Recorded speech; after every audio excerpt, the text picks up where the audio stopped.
우리나라에서 노벨 문학상 수상자가 탄생했을 때도 엄청 자랑스러웠는데 이번엔 환경 노벨상을 받은 사람까지 나왔어. 우리나라를 대표하는 기후 활동가 김보림 이모가 그린 노벨상이라고 불리는 골드만 환경상을 받았다는 소식이야. 그런데 사실 쿨리는 한 가지 고백할 게 있어.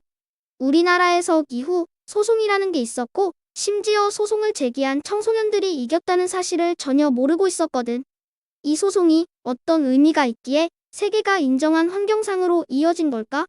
그리고 이들이 환경을 지키겠다면서 정부를 상대로 소송을 걸었던 이유는 뭘까? 오늘은 궁금한 게 너무 많아 어서 뉴쌤께 여쭤봐야겠어. 뉴스쿨 TV. 쌤, 김보림 이모가 환경 노벨상을 받았다고 해서 취재하다 보니 새로운 사실을 알게 됐어요. 우리나라에서 청소년들이 기후 소송을 낸 적이 있다면서요. 이 소송이 아시아에서 최초였다고 하던데 어떤 소송이었어요? 오늘도 아주 재미있는 이야기를 나눌 수 있겠는걸? 2020년에 청소년 기후 행동이라는 단체에 속한 청소년 19명이 헌법재판소에 소송을 냈어. 정부가 온실가스를 충분히 줄이지 않아서 우리의 기본권이 침해됐다는 내용이었지. 잠깐만요. 쌤, 온실가스를 충분히 안 줄였다고 소송을 걸 수가 있나요? 그게 어째서 기본권을 침해했다는 건지도 이해가 안 가요. 핵심을 찌르는 질문이야. 이 얘기를 하려면 환경권이 무엇인지 짚어봐야 해. 우리나라 헌법에는 모든 국민은 건강하고 쾌적한 환경에서 생활할 권리를 가진다는 조항이 있어. 이걸 환경권이라고 해. 우리나라 법에 이런 내용이 있는지 몰랐어요. 그렇지? 쿨리는 헌법이 뭔지 아니? 응, 나라의 법이요? 답만 맞았어. 헌법은 그냥 법이 아니라 나라의 모든 법 중에서 가장 위에 있는 법이야. 우리나라의 모든 법은 헌법에 어긋나면 효력을 잃어.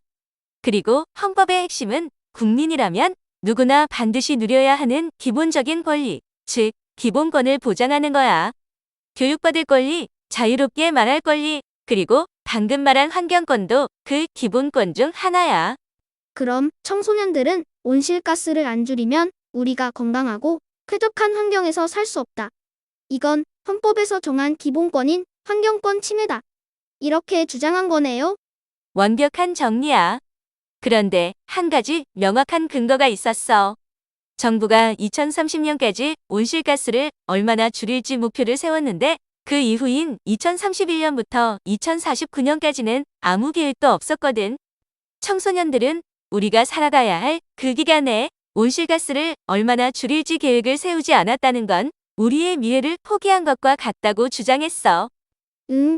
저희 엄마도 제가 하루 계획표를 꼼꼼하게 안 짠다고 만날 혼내시는데 제가 계획을 잘 안 세우고 또 잘 안 지키는 건 저의 미래를 포기한 것과 같다. 이런 이야기네요. 헤헤. 하하하. 말하자면 그렇지. 이 소송이 진행된 곳은 헌법재판소였어. 보통 법원은 우리가 일상에서 생기는 법적 다툼을 해결하지만 헌법재판소는 딱 하나만 하는 것이야. 헌법재판소는 어떤 법이나 국가의 행동이 헌법에 어긋나는지를 판단하는 특별한 법원이야. 그리고 헌법재판소에 이건 헌법에 어긋나지 않나요? 하고 심판을 청구하는 걸 헌법소원이라고 해. 정부가 온실가스를 열심히 안 줄이는 게 헌법에 어긋나는 거니까 청소년들이 헌법재판소에다가 헌법 소원을 냈다. 이 말씀이죠? 정확해. 소송을 낸 지 4년 만인 2024년 8월에 판결이 나왔는데 헌법재판소 재판관 9명이 전원 일치로 정부가 잘못했다고 결정했어. 2031년 이후 온실가스 감축 계획을 아예 만들지 않은 건 기후위기라는 위험에서 국민의 기본권을 지키기 위한 최소한의 조치도 하지 않은 거라고 판단한 거지. 전원이 일치했다는 건 9명 중에 단 1명도 이견이 없었던 거네요? 그렇지. 그런데 훌리야, 여기서 한 가지 더 생각해 봐야 할 게 있어. 이 소송에서 청소년들이 주장한 환경권이 왜 그렇게 중요한 걸까? 모든 사람이 건강하고 쾌적한 환경에서 살고 싶으니까요. 맞아. 기후위기는 단순히 날씨가 조금 달라지는 문제가 아니야. 폭염이 심해지면 더위를 피할 수 없는 사람들이 목숨을 잃고 홍수와 가뭄이 잦아지면 집을 잃고 먹을 것도 부족해져. 건강하고 쾌적한 환경이 무너지면 안전한 일상 자체가 흔들리는 거야. 그리고 그 피해를 가장 오래 겪는 게 미래의 어른이 될 지금의 어린이와 청소년이고요. 바로 그거야. 지금 어른들이 내뿜은 온실가스는 미래에 더 큰 문제를 일으킬 거야. 앞으로 수십 년을 더 살아가야 하는 미래 세대가 그 피해를 고스란히 받는 거지. 그런데 정작 중요한 결정을 내리는 국회나 정부에선 어린이와 청소년의 목소리를 귀 기울여 듣지 않지. 투표권도 없고 정책을 결정하는 자리에 참여하기도 어려우니까. 그래서 청소년들이 법으로 맞서 싸우기로 한 거군요. 헌법은 나이가 많든 적든 모든 국민이 누려야 할 권리를 보장하니까요. 그게 핵심이야. 쿨리 말대로 헌법은 어른만 보호하는 법이 아니야. 그래서 소송에 참여한 아이들 중에는 초등학생도 있었어. 우와, 그럼 저도 헌법 소원을 낼 수 있다는 거네요? 그래. 헌법소원은 법의 이름으로 국가에 맞설 수 있는 가장 강력한 수단이거든. 나이가 많든 적든 사회적 지위가 높든 낮든 누구나 할 수 있지. 김보린 이모도 대단하지만 거기에 함께 한 어린이와 청소년들도 정말 멋지네요. 그래.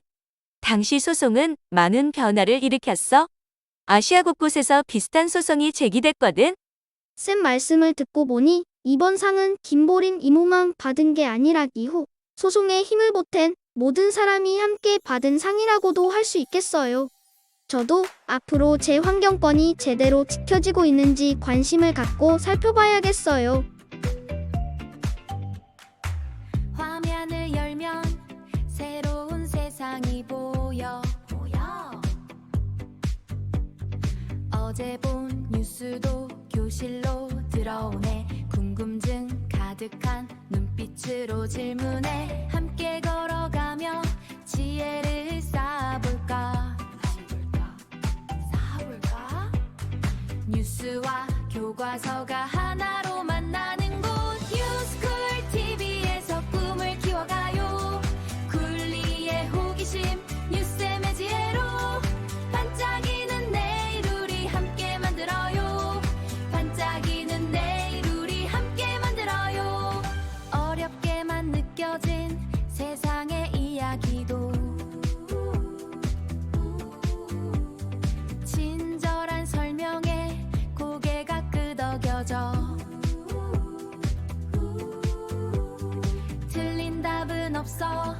질문이 중요해. 함께 나누면 지식은 커지니까. 뉴스쿨 뉴스쿨 오늘도 즐거운 배움이었어. 다음 주에 또 만나. 또 만나. 뉴스쿨 홈페이지에는 더욱 재미있는 뉴스 이야기가 가득해요. 궁금하다면 홈페이지로 놀러오세요. 뉴스쿨 TV 유튜브 채널 구독, 좋아요, 알림 설정도 잊지 마세요.